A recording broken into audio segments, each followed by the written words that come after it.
As I grew the team, I realised that if there was a week that we didn't get an invoice paid or a deposit sent through, I wouldn't have money there to pay the boys. So there was a few spots there that we only just skimmed through, which is quite scary and extremely stressful. Hey, welcome to the Tradie Success Podcast. On this podcast, you're going to hear real life stories from trade business owners to minimize the mistakes you're going to make, maximize profit, create more time freedom, and minimize emotional overwhelm. So hit subscribe and follow us now and enjoy the episode.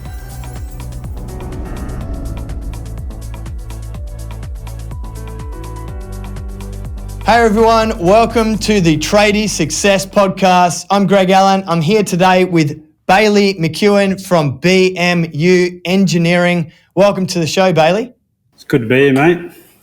Man, I'm excited to chat today because before the show, we were talking about cash flow, and cash flow has to be one of the most mysterious things for tradespeople to try and figure out, because we look at the bank account, we think we've got money, and sometimes, we don't understand the amount of liability and the difference. And every company is different as well, and how cash flows in and out of it. And you're just sharing a story that you've only just learnt this pretty major lesson, which you wish you were doing the whole time. So I'd love for you to just share that story, because I think it's a really interesting one for us to kick the show off with. Yeah, so it is a pretty simple one, and probably something I should have picked up on a long time ago. Back when it was just myself working, it wasn't that bad, but as I grew the team, I quickly realised that the way I was doing it definitely wasn't working for cash flow, and put us in some pretty bad spots. So now that I've learned that lesson, things are looking good. But predominantly what I was doing was a customer would come in, put their order through.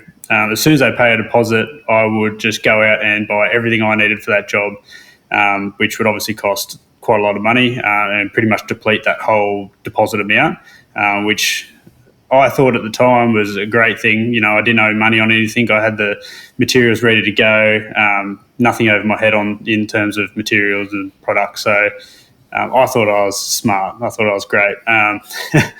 And then as I grew the team, I realised that if there was a week that we didn't get an invoice paid or a deposit sent through, I wouldn't have money there to pay the boys. So there was a few spots there that we only just skimmed through, which is quite scary and extremely stressful, obviously. And it's only just recently, probably the last few months, obviously looking at loans and machinery finance and stuff like that. I sat down with my accountants and they sort of ran me through what I should be doing, which I should have been doing forever, and that's actually holding on to that deposit until maybe a week or two out before we start that job. So that was a big realisation. As soon as I started doing that, the accounts grew very nicely, and we're actually running very well now. So it's fascinating, because obviously we're working with a lot of people that transition from being a sole trader to finally having staff. And when you have a team you've got to pay, the payroll happens every week, whether you get paid or not. So your money's going out every single week. And if you've got to find a way to make sure you've always got cash in the bank. And one of the biggest lessons I learned around cash flow is make sure you always hold as much cash as possible. Because, like you said, going out and buying all the materials, you've just turned that into an illiquid thing, right? You've got these solid material sitting in the workshop ready to go, which is great. But say if we need to pay some staff, or we need to pay a wholesaler, or we need to pay a tax bill, we've got no flexibility. The only way would be to liquidate that material or to finish that job. But to finish the job, we have to pay staff. And if you've got no money to pay staff that week, it causes a lot of problems. I went through the exact same thing, cash flow would hit me. The big ones for me was end of, quarter, a big tax bill I wasn't expecting. I thought I had heaps of money in the bank, and I thought I was, pretty smart as well when I, had heaps of cash in the bank and we're doing pretty good. So we'll do a little renovation on the house or something like that, and not realizing that wasn't my money. That was the tax money. And so the tax bill would come, and now I've turned that money into wood and, a new roof, or, a renovation, and that would be pretty devastating when the bill hit. So I think a lot of us can resonate with that cash flow story, and that's why it's so important to always just keep as much money in that company as you can, and try and invest in the team if possible, because the team is what you can leverage, right? Yeah, absolutely. It was the same with the hiring side with sort of getting that cash flow through. Is I was always very stressed about putting on a non-billable, that CAD designer. Since putting him on, it's just streamlined our whole build process. So now he has it all designed up on the computer, processes the cut files, it gets sent to laser cut. So we get everything laser cut now. So it pretty much comes to us as a Meccano set. We fold it all up and weld it all together. So it just, really streamlined our production. And now we're sort of, whereas maybe a build that we did by hand would take a week, now it takes 2 days. So, I mean, it's crazy. I always thought, paying someone to sort of sit at a computer, I was like, oh, geez, like it's not going to make me money. But here I am going, oh, I should have done this a long time ago as well. So it's funny the lessons you learn along the way. Yeah, man. Oh, well, that's a nice little segue into sharing, like, what does a typical project look like for you? So say from the moment a customer comes to you and says, I'm looking to use your business, what would your process be? Help the listener understand what an engineering company would do. So pretty much our customers will come to us. Usually, a lot of the time, our customers will come to us with what they already want. We're not sort of an industry where you just drop in to see if you want it or not. It's usually something people have researched and looked around to see what they want. So when they come to us, they usually have a pretty good idea of what we do and what they want. So we sit them down, we try to build a connection with them, which we learned from TSA, to really get them involved in the whole sort of process. We get everything they need, put it through the quote, and then there's always usually a bit of to and fro between, they want something added, want something removed, if we can budge on price, all that sort of stuff. Then it'll get accepted, which is always great. We get a big email saying, congratulations, it's awesome. And then, so from there, I'll go through the processes of what materials we need for that job. We structure that down. It'll go to the CAD designer, Joe. He goes through and designs it all, if it's anything out of what our standard designs are. And then from there, once they're up in our build schedule and it's time for them to run, a week before, we send everything to laser cut. It'll come back. And then I usually set one employee per job. And then we have an apprentice that sort of floats between. So whenever they need a hand, he jumps on with them. Or if I'm out in the workshop, I'll always be helping everyone. From there, we get the whole build set up, completed, cleaned up. We do all our quality checks, make sure everything's up to scratch. There's nothing defected or going to be any issues later on down the track. Straight to powder coat. We get a powder coat at the local Mudgee powder coaters here. Brings it back, get organised for the vehicle to be dropped off, and then we fit it all up. And happy days. They usually turn up with a big smile on their face. So yeah, I'd imagine most people would be stoked when they've got some upgrade on their vehicle. Yeah, definitely. Yeah. So what's some examples of some of the most intricate projects you've done so far? Usually the most intricate aren't the funnest. But we did one just recently, actually. A customer drove from Griffith. He had a big 6x6 vehicle, massive long tray, so we had to build. It was a dog box and canopy joined together, a lot of internal features like drawer setups, kitchen, pantry, 12-volt systems, the whole lot. So that was pretty interesting. I did do one a long time ago by myself. It was actually a big MPS Isuzu truck, full body, boxes, everything for a field service fitter in the Hunter Valley. So that one was huge. I did that all by myself back when I first started.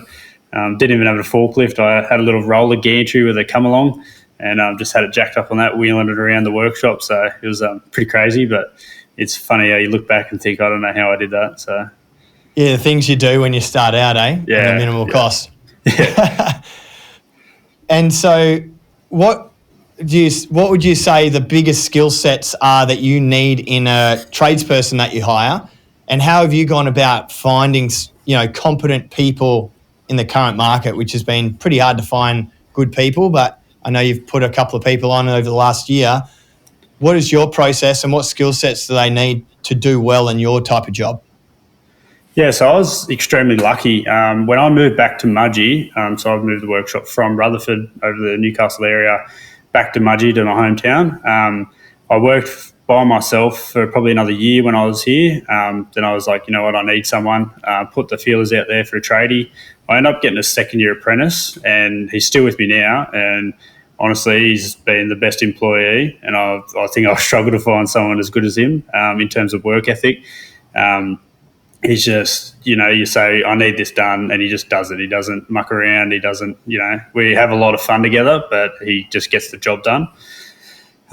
So for that, it's a big thing. On those weekends that you just really need something done, he's just happy to come in and do it. He doesn't, whinge about it. He doesn't make you feel guilty for it. Like, he's happy to help. So from there, I employed a first year, which was, again, I was extremely lucky with him.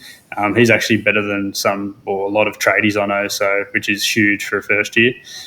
He actually came to me and just asked for some scrap aluminium, because we predominantly do aluminium welding and fabrication. He just wanted some scrap, and I thought, that's a bit weird to ask, but yeah, sure, mate, go nuts. And just said, just send me some photos when you finish practicing. And he's like, righto. And he just, sent them through, and I was like, nah, you didn't do that, no way. Which, no, he did. He absolutely did. Because I thought his dad must have been a boilermaker or something. And he's like, no, I did it. So, I couldn't believe it. I said, when are you going to start? And he said, I can start next week. So, from there it was, he come on board. And between those two, I don't think I would be in the position as the business without those two. And he has the exact same work ethic as Charlie. So with those two, they're a bit of a dream team. So I need to hang on to them as long as I can. Great work, man. Yeah, so high school welding class win there. Yeah, absolutely. It's been very hard getting labour in Mudgee. It's a heavily mining town, so trying to compete against mining companies to pay, unfortunately with what we have specialised in, we sort of can't pay the money mines do. But on the back end of that, the work we do compared to what they do in the mines is, chalk and cheese. So that's probably the hardest thing about being a business in Mudgee, or an industrial business in Mudgee. So it's actually funny, the way I thought the business would go when I started it has absolutely not gone where I thought it would. I did want to sort of specialise in general fabrication, go into mining and do all this different stuff. Once I started doing trays and canopies, I thought, you know what, I don't want to do this other stuff. Said I want to stick to specialising in this because I actually enjoy it. I love my cars, and I just love having a finished product to look at and go, you know what, yeah, that's cool, we built that. So that's awesome, man. And that's the thing, when you start, sometimes you don't know. I always thought that we would go into fire systems because that was my experience, and we ended up becoming, one of the biggest residential electrical companies in Perth. It wasn't what I expected. Residential was only meant to be a stepping stone to build enough capital to get into fire. But yeah, it's been an interesting journey for us as well. Now, you say that in Mudgee it's really tough to compete with the mining, but you've attracted some really great people, whether you say it's luck or not. I think it's a lot to do with you as a person, your culture, the way that you show up, your company, your brand, and what you do. What's some other things that you've done to attract someone to your, offering? Because it is chalk and cheese. It isn't a mining job. So some people prefer that. How do you position yourself to be attract people that don't want a mining job to come to your business? I try my very best to keep everything as flexible as I can without it getting too crazy. I remember when I was in mining and working for other people, they were just so set on everything. If you wanted a day off, it was, 2 bits of paper that you had to fill out a reason why you wanted a day off, and you can only have break at this time and not that time. You have to be here at this time and leave at this time. And I couldn't deal with it, which is a big reason as to why I started my business. And I can understand that other people don't want that either. So if I can sort of create an environment where people can go, you know what, is it okay if I start 2 hours late, but I'll work back 2 hours? But that's not a problem at all.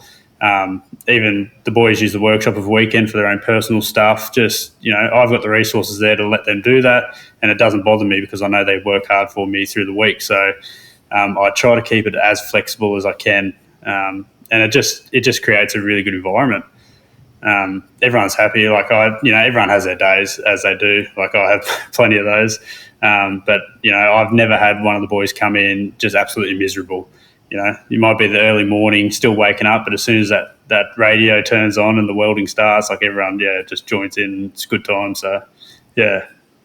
Cool, man. And it's great that you've had that experience as well, and you know that there's a dislike to something else. And it's no different to us marketing for a new client, right? Like how is your service different to someone else's? It's the same with hiring. How is your culture different to someone else's? And so when you can really market that well, you can attract people that, are going to be attracted to that. What I heard from How to Win Friends and Influence People is you've got to bait the hook to catch the fish. You don't go and put a piece of broccoli on a hook if you want to catch a nice fish of a certain type that doesn't eat broccoli. No, that's cool, man. I really like that. And so what are you doing moving forward from now? Because also, Mudgee, you've got this environment now, but I know you've got plans on expansion. So what's some of the things that you're looking to do over the next year and beyond? So our biggest move is expanding back to Newcastle. So I've already been researching locations, new machinery, all that sort of thing. I put out feelers probably 2 months ago on a CCAD to sort of see where the best locations would be. So I sort of placed it in different areas. I didn't get much of a hit at all. I put one up on Monday, and I've already had, just in Newcastle alone, and I've already had 25 applicants. A lot of them are from other competitors, so they're in the industry of what we're doing, which is aluminium trays and canopies. And I didn't expect such a big list of people, I guess. So it's really looking at happening sooner rather than later. I don't really want to miss the boat, and I also don't want to get too close to December, January to be kicking something off. So it's either pull the trigger very soon and get it started, or wait until sort of next year, February, March. So a lot of planning in place. I'm sort of to and fro with a few coaches to really get a plan together for the teams. The only thing, obviously, it's a very big thing for me not to be at the workshop all the time. So making sure the team here is going to be running as smoothly as possible, and then also the team there when I'm not there can run as smooth as possible as well. So it's going to be a lot of hard work and a bit of stress, but I'm sure it'll pay off. So.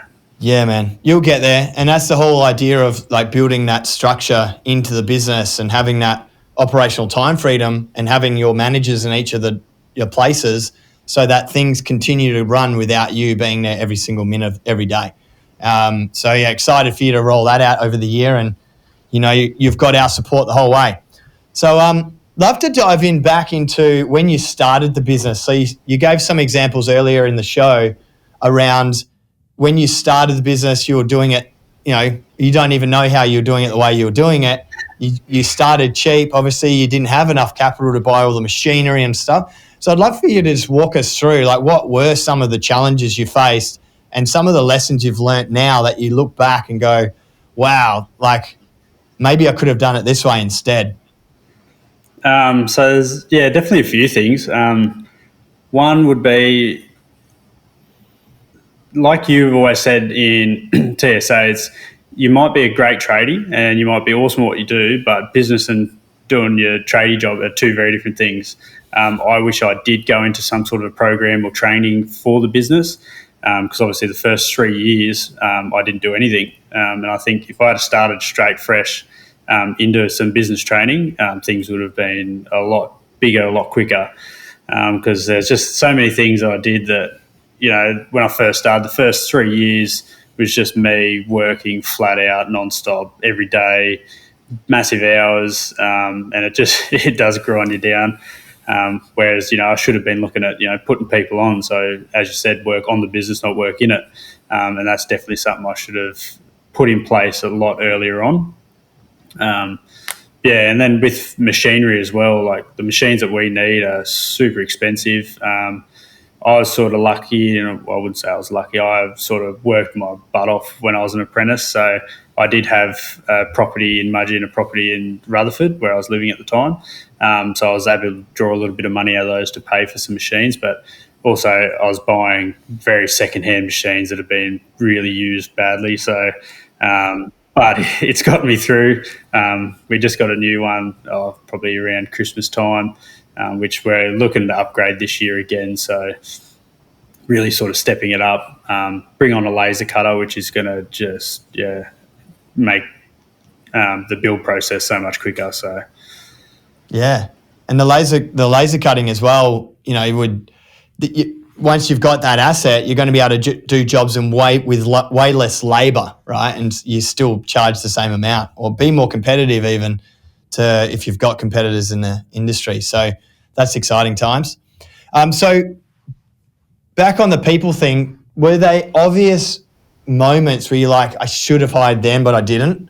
And why didn't you? There was, yeah. So when I first moved back to Mudgee, the move was really good. So back when I was in Rutherford, being such a small business, it was quite hard to really push into the market with how many competitors there were in Newcastle that were established. And a lot of the reason I was there is because all of my friends moved there and it was great, but then everyone sort of moved away and did their own thing and started families. So I was like, you know what, I want to move back home. So we did all that move. And then as soon as I moved back, because I had, a bit of a network around me and people I knew, I took on a lot of work. A lot of people wanted to help me get started. And I had all this work and I was like, oh no, like I should have put someone on then to help with that and it could have grown a lot quicker. But instead I just grinded out 7 days a week to try and do all the work myself, thinking, oh, you know what, I don't want to have the outlay of an employee. I want to try and keep as much money as I can. It's not the way it works. What was the way you saw an employee then versus the way you see an employee now? Back then, more of a liability in a way. You're paying someone to possibly not be able to do the work, worried that they're not going to do it the way you would do it, thinking that that's a bad thing or not the right thing. Whereas now I've got employees and good employees, just the time they save you, the stress they save you, you've got to pay them. That's what they're there for. But to be able to take that workload off me so I can focus on other things is just a massive improvement to the business. So what have you noticed off the back of that? Like, what does your typical day look like now or week look like now versus back then? So talk us through what it looked like when you were doing all of it. You said 7 days a week, how many hours a day, and what sort of things were you doing? Back then I was just a big ball of stress pretty much. I'd be doing pretty much 7 days. Monday to Friday would be 12, 14-hour shifts. Saturdays, 10s, Sundays, I'd try and always do half a day Sunday and have a little relax in the afternoon, but sometimes that didn't even happen. But now sort of come in of a weekday, the first 3 hours of my day is on the computer doing business research, trying to bring in new ideas, all that sort of stuff. Then the middle section of my day is out in the workshop helping the boys, doing a bit of training, just making sure they're sort of building their skills as well. And then the last part of my day is all my admin stuff, all my invoicing, quoting, all that sort of thing. So that's my typical day now, Monday to Friday. But we do a 9-day fortnight now, which is awesome, which the boys love. So that's something I brought on about 6 months ago. We were doing 5 days a week and I just got sick of it. I was like, we need to do something new. So all we did was add an extra hour to the day and then everyone has that second Friday off. And it's awesome. Like, it's great. So either they get the full day off or if I do need the labour for that day, they come in, they get penalty rates. So either way, they love it. Yeah, that's a great initiative, man. There's a lot of people are doing that now if it works for them. And something like you in the, where you're not having people calling you to go out to an emergency or something like that, it works beautifully. Like, it's such a great way to do it. And when you get a bigger team as well, you can roster those days off. So like half the team is on a Monday and half the team's on a Friday. We've seen lots of people do it that way as well. So that's cool. And then that's obviously allowed you to get continuous workflow, keep the team busy, and find yourself a bit more time to do training and development with your team, so that they can do it like you would do it, or as close to anyway. Unless that everyone has their own style of doing something, but there's the standard operating procedure that you can train them in, and you've got the time to be able to do that. So now you've got the time to work with your team. How do you go about making sure that they get the support and the training they need to be able to do the work to the standard the customer expects? Well, I always have an open door policy. As soon as they need something, come in, grab me, let's go through it. And I think most of the time my standard of what I want is higher than the customer, which my boys know, I'm very picky with everything. So they're sort of in the know now that if they don't think it's right, it's going to be wrong. But the best thing is, if they don't think it's right, they will come grab me and we'll go through it. If there's a way that they can do it better, I'll let them know. It's not a matter of, you have a go at them to make them feel bad about what they've done. It's a process you got to go through and say, you know what, if you tried it this way, it's going to work a lot better and come out a lot neater. So, but yeah, as I said, my employees they're pretty good now and they know exactly what I expect. So I don't really have many issues at all in terms of quality. So I'm very lucky in that way with those boys. That's awesome. And so you said now, what was it like? What's an example of like a time where it wasn't good, and what did you do to overcome that? So I had two employees actually. They came on board from another tray manufacturer in Mudgee, the only other one. They only did steel trays, so aluminium was very new to them.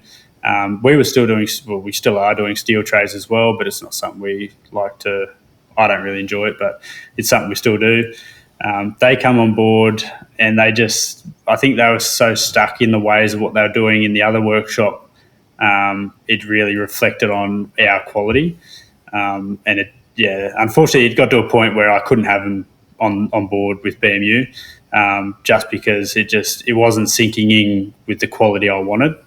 And obviously that was costing me a lot of money. So, the redo of work, especially with what we do, with aluminium, you sort of get one shot at it. If you muck it up and you have to cut things apart, it never looks the way it should. So really off the bat, you need to be pretty spot on with what you're doing. But yeah, unfortunately those two fellas, they didn't last. Great blokes, just wasn't up to the quality that I wanted. So.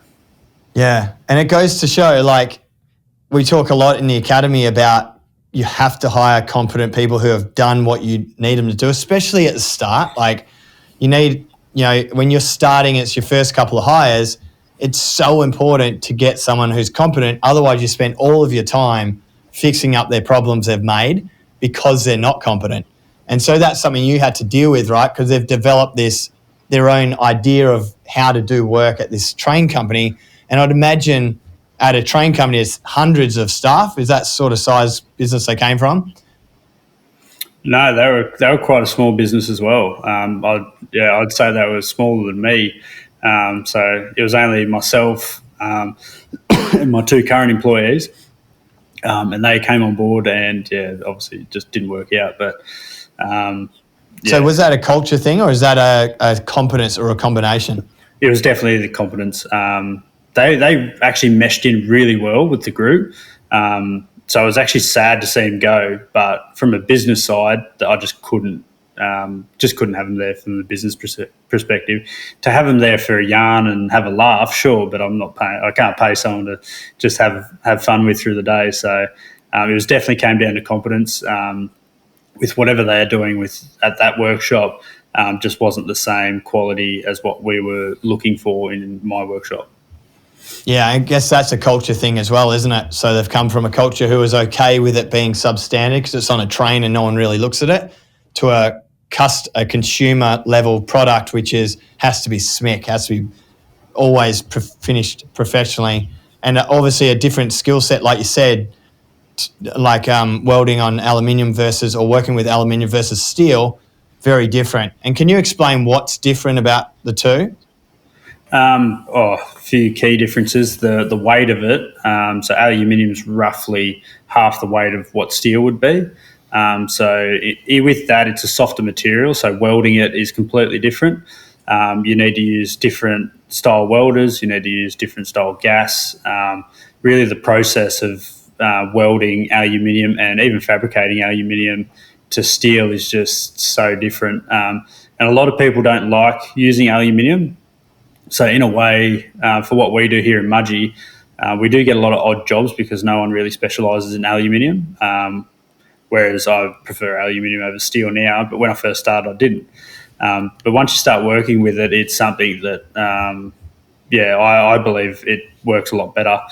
But yeah, people get a bit worried about it because the welding is actually a lot, I guess it would be a lot harder than steel. So for someone that's looking to get into the industry or has no idea around engineering or what someone does when they do the steel work, aluminium, or working with metal, could you talk us through the skills you've developed in your trade around welding and, like you said just then, around the different types of gas and the different type of welders,